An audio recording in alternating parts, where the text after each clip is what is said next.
Phinde ngibingelele futhi namhlanje ngalethuma ngomzuzu ngalelo hora. Uxolo, sibonge nje umnini mandla wonke oluthando, olithemba, insindiso, ugqozi, ukuphila.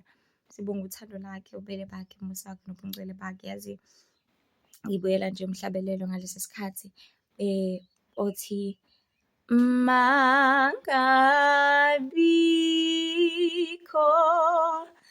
osalayo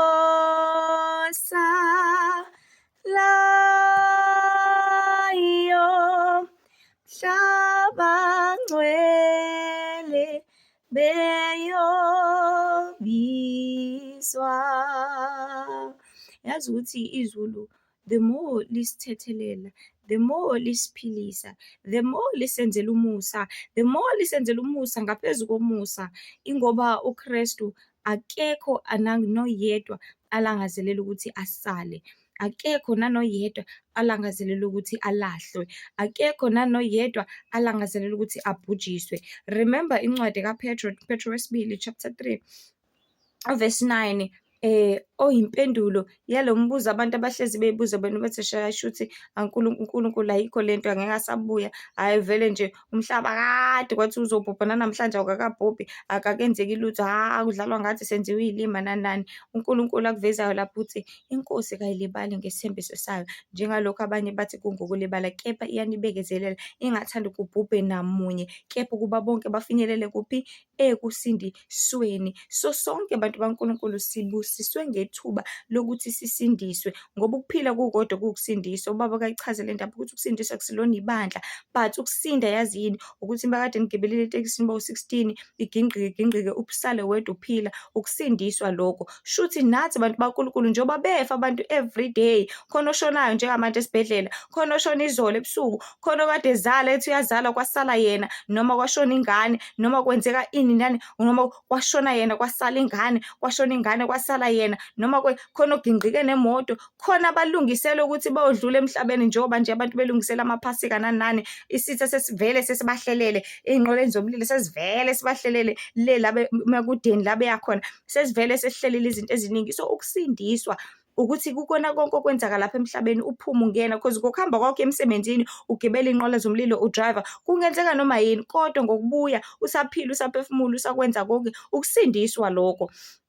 Because even ngisho kuthiwa wena udriver kahle, une-advance ye-driving, kodwa isizwe sizosebenzisa lo ongena-advance, lo iphuzelayo, lo ongenandaba nempilo, lo ongenandaba nokuthi kumele aphilisane ngendlela efanelekile nobuqotho nabantu, because lapha emhlabeni kunabantu bakaNkulunkulu, kunabantu bakaSathane. Remember, kunabantu bakaNkulunkulu, kunabantu bakaSathane. Njengoba kune-kingdom yobukhanya, kunane-kingdom yobumnyama, yonke into kwi-kingdom yobumnyama iyikhophi ye-kingdom yokukhanya, ngoba uSathane ufuna ukukopisha yonke into kaNkulunkulu, so that ezokwazi ukuthi ayenze kube ngazuthi akwenze kaNkulunkulu kube nobumnyama phakathi, noma akophishe to the point la khona abantu bengebanaka ukuthi hayibo, kahle kahle bakhethe ubumnyama kunokukhanya. Because uke wathi nje umuntu dadewethu owayeyi-Satanist, wathi khona i-department laphaya ebumnyameni noma emkhathini noma kephi libi lapha bese behlanganela khona, uthi khona i-department la khona kukhandwa khona i-religion. And I was like, kanti into ekhandiwe, into eyenziwe,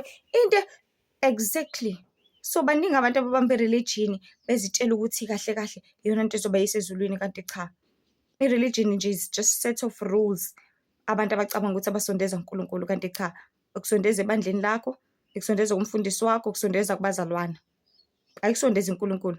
And then there's a spiritualism, because kunesinye isithombe nje esike ngasibona lapho khona ulwandle ebese kuba khona ufish. So yabo le fish tank le lehlala abo fish lo okuncane okuhlala endlini, and then bese kuvela ulwandle eceleni, and then i-religion ufish ohlala kuleyo fish tank, and then i-spirituality ufish obhukuda olwandle. So i-religion iyakufinyeza, ikufundisa ngebandla lakho ukuthi hayi-ke thina la njengoba samaNazarete sigcina lo mthetho 1 no 2 no 3, okay thina njengoba siyibandla la Jehovah's Witness, umsebenzi wethu ukuthi siyashumayela, siyavangela nani ilokhu nalokho. Okay thina njengebandla labapostoli, thina sabapostoli bayi12 kumele ubhabhathe, babambe zonke lezi zinto zama-doctrine, forgetting ukuthi into ebalulekile spirituality, to connect noNkulunkulu, ngoba uKristu lapha emhlabeni akazeli ibandla laseZayoni, akazeli ibandla la kuphi kuphi, kepha uzele abantu abenza intando kaNkulunkulu. So the most important thing is i-relationship noNkulunkulu ozoba nayo wena individually. Une-altar yakho lapho ukhuleka khona each and every day,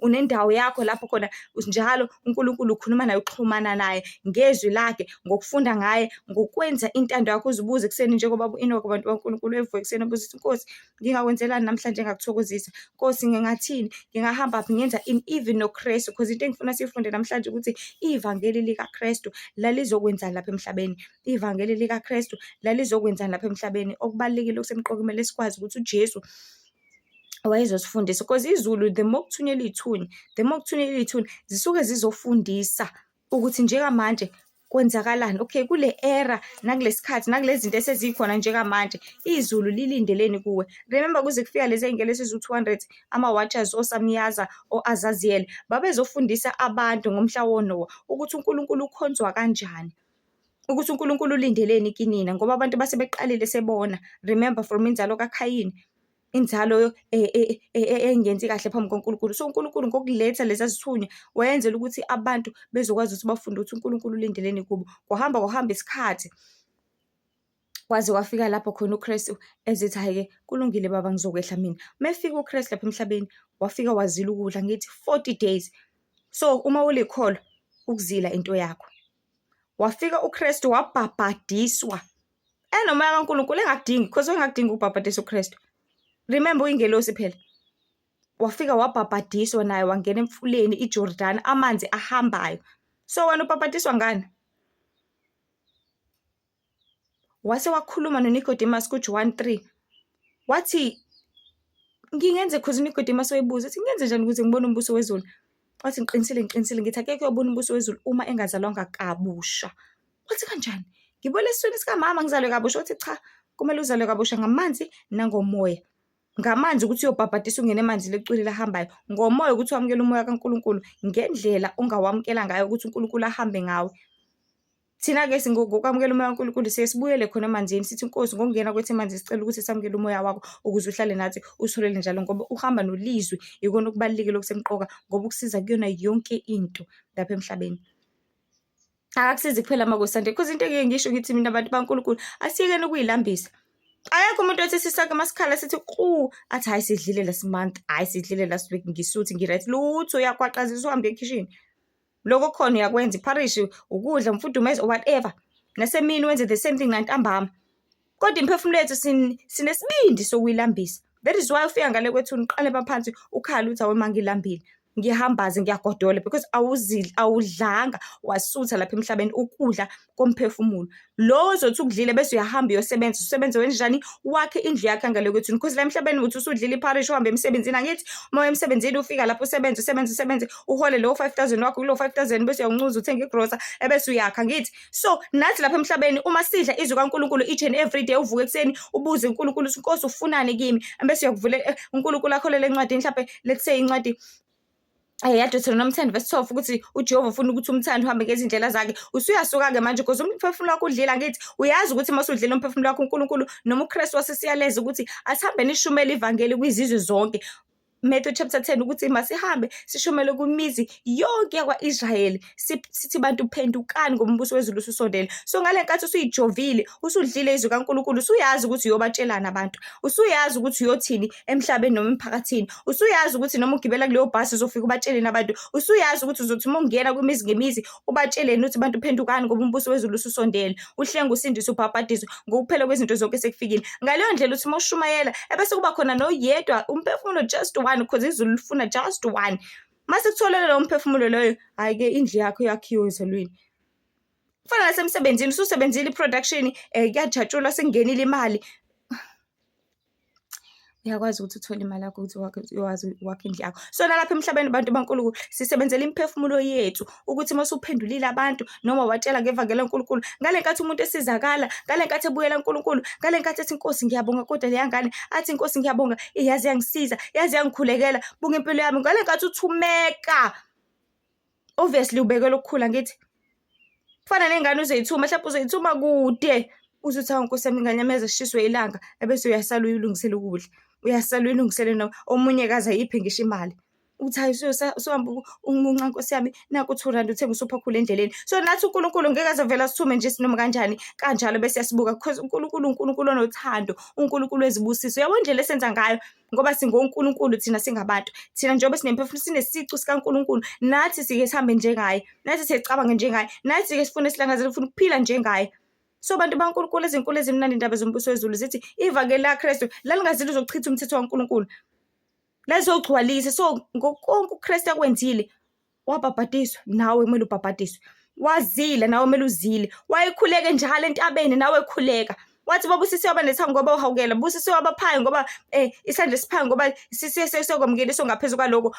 Ubusisiwe uma bekuthuka ngenxa yevangeli, ungasabi ukuthi bazothi uyazona sicefo lo esitshela ngoNkulunkulu wakhe magcine kuyena.